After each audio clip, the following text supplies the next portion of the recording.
dear leaders, dear friends, and all those who can become our friends, because you want safety and peace just as much as we do. Today, no one but ourselves can guarantee security. Only strong alliances, only strong partners, and only our own weapons. The 21st century isn't much different from the past. If a nation wants peace, it still has to work on weapons. It's sick. But that's the reality. Not international law, not cooperation. Weapons decide who survives. Excellencies, you know perfectly well international law doesn't work fully unless you have powerful friends who are truly willing to stand up for it. And even that doesn't work without weapons. It's terrible, but without it, things would be even worse. There are no security guarantees except friends and weapons. No Ukrainian choice this kind of reality. And knowing our people, they would have chosen a different priority. Ukrainians are peaceful people, but they are people who want to live freely in their own independent country. That's why we invest in defense. For many nations, there is simply no other way left. Nations can speak about their pain from stages like this, but even during bloodshed, there isn't a single international institution that can truly stop it. That's how weak these institutions have become. What can Sudan or Somalia or Palestine or any other people living through war really expect from the UN or the global system? For decades, just statements and statements. And even everything happening in Gaza remains without a way out. Even now, Syria, after all the changes, still has to appeal to the world to ease the sanctions that are choking its economy. It has to ask and wait. Syria deserves stronger support from the international community. And as Russia's war against my country goes on, people are still dying every week. Yet there is no ceasefire because Russia refuses. Russia abducted thousands of Ukrainian children, and we have brought some of them back. And I thank everyone who's helped. But how long will it take to bring all of them home? Childhood slips away faster than adults are able to help. Look at Israel. Nearly 2 years have passed and hostages still haven't been freed. They must be freed, but even that still hasn't happened.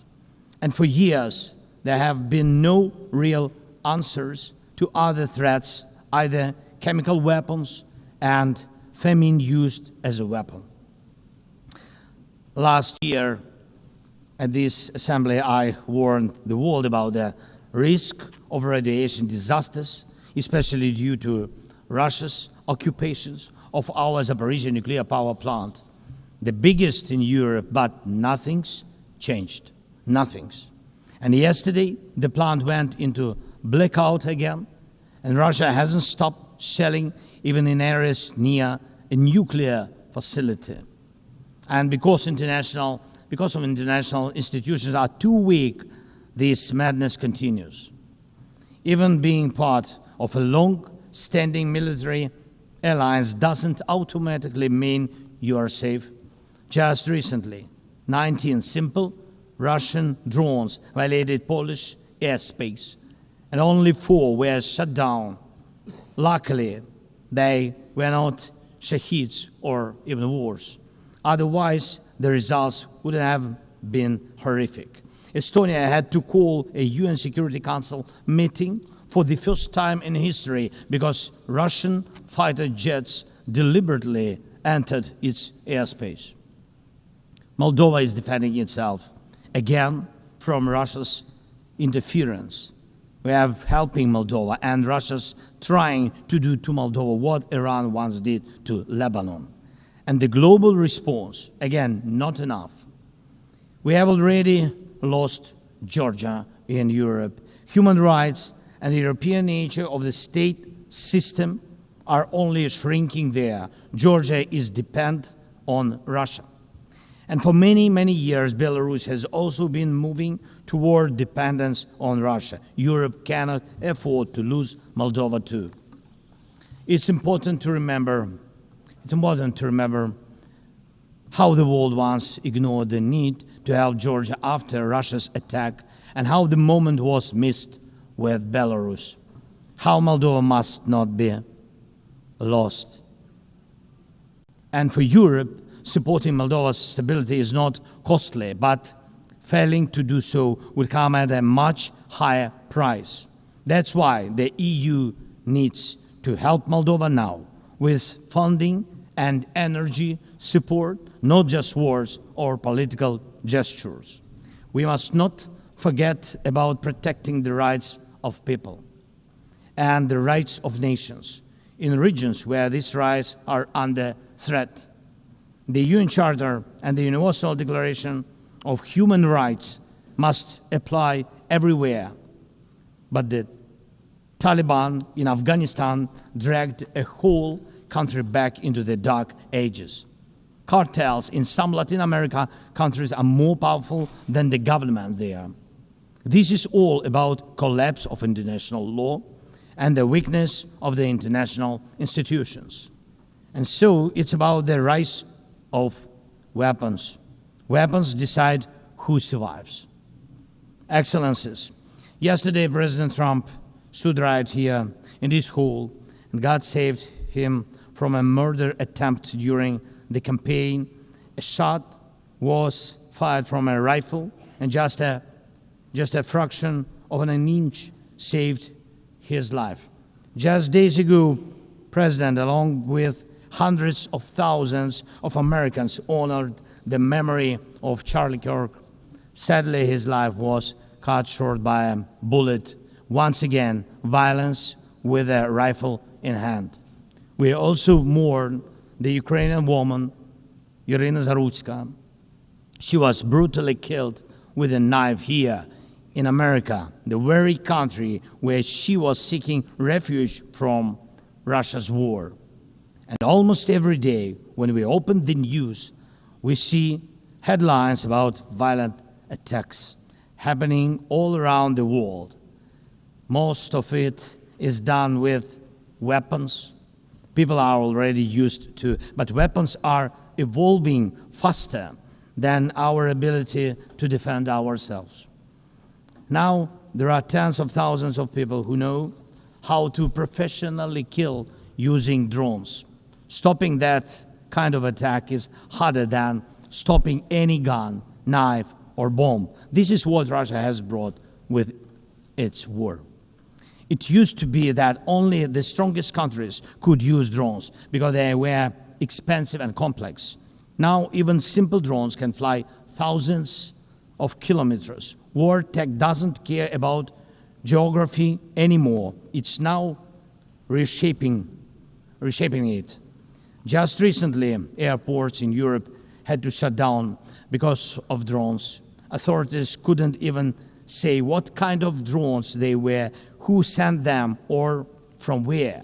Last week, North Korea announced the test of a tactical strike drone. That means even countries with limited resources can now build weapons that are dangerous to their neighbors.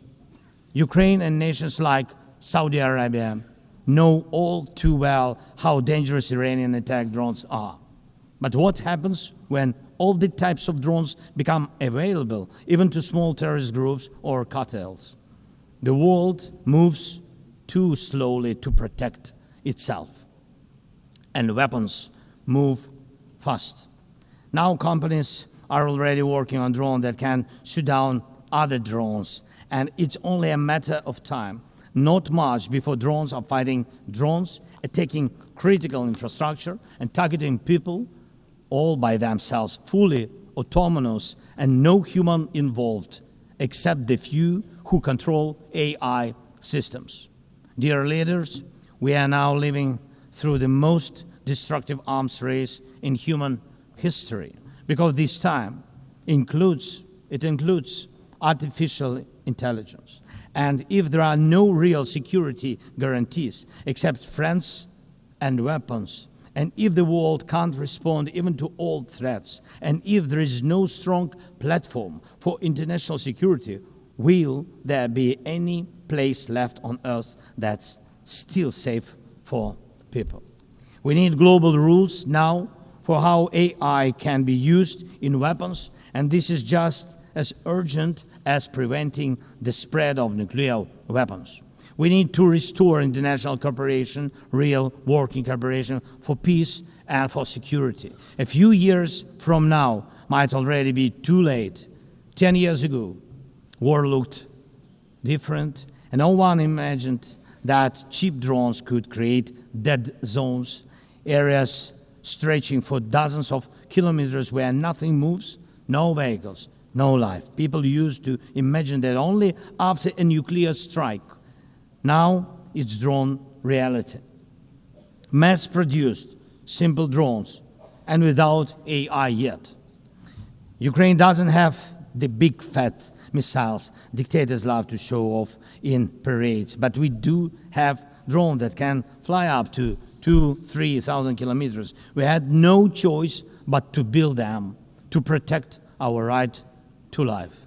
Control over the sea used to depend on having a big navy. Ukraine doesn't have a big fleet, but we succeeded. In the Black Sea, we pushed what's left of the Russian navy into a remote base. And we did it with sea drones. That's how we protect our ports and maritime trade routes, because Russia has left us no other choice. And our spiderweb operation, when cheap drones destroyed or damaged dozens of expensive Russian strategic bombers, became a real example for special forces around the world of what new weapons can do to old systems. These very Russian bombers attacked our cities. And none of this would have happened if Putin had not started this full-scale aggression, full-scale war. And every year that this war goes on, weapons become even more deadly. And only Russia deserves to be blamed for this. Dear leaders, to protect lives, Ukraine builds underground schools and underground hospitals. To protect lives, we have to spend more on protecting power stations from drone and missile attacks than on building sports facilities or cultural infrastructure. Ukrainian farmers are learning how to protect their equipment from Russia's FPV drone strikes, and for them, that challenge is far greater than climate change. Russia's war has put us in this situation, but do you have protection against similar threats? The facts are simple. Stopping this war now, and with it, the global arms race, is cheaper than building underground kindergartens or massive bunkers for critical infrastructure later. Stopping Putin now is cheaper than trying to protect every port and every ship from terrorists with sea drones. Stopping Russia now is cheaper than wondering who will be the first to create a simple drone carrying a nuclear warhead. So we must use everything we have together to force the aggressor to stop. And only then do we have a real chance that this arms race will not end in catastrophe for all of us. If it takes weapons to do it, if it takes pressure on Russia, then it must be done. And it must be done now. Otherwise, Putin will keep driving the war forward wider and deeper. And we told you before, Ukraine is only the first, and now Russian drones are already flying across Europe, and Russian operations are already spreading across countries, and Putin wants to continue this war by expanding it, and no one can feel safe right now. So first, we are now building a new security architecture for ourselves. More than 30 countries are already part of our coalition. And we are strengthening army, launching joint weapons production with partners, and defining financial commitments for defense in a way that could become a security model for any other nation. If security guarantees work for Ukraine, something more than just friends and weapons, it will mean that people were able to make national security not a privilege for a few nations, but a right for everyone. Second, we are ready to make our modern weapons become your modern security, your modern weapon. And we have decided to open up arms exports. And these are powerful systems tested in a real war when every international institution failed. And we are also ready to grow our defense production together with strong partners so that their protection is modern and reliable. You don't need to start this race from scratch. We are ready to share what has already proven itself in real defense. And third, many in the world are still relaxed. Still.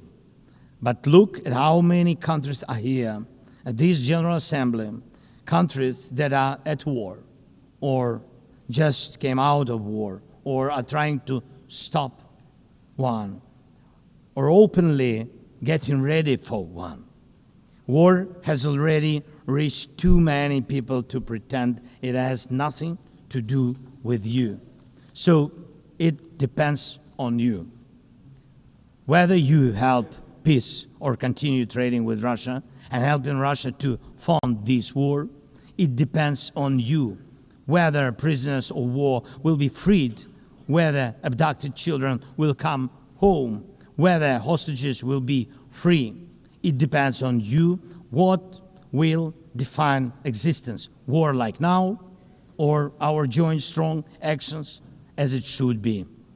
Yesterday we had a good meeting with President Trump, and I also spoke with many other strong leaders, and together we can change a lot. Of course, we are doing everything to make sure Europe truly helps. And of course, we count on the United States. I appreciate the support we are receiving. Yes, much depends on the G7 and G20, but in the end, peace depends on all of us, on the United Nations. So don't stay silent while Russia keeps dragging this war on. Please speak out and condemn it. Please join us in defending life and international law and order. People are waiting for action. Thank you so much. Slava Ukraini!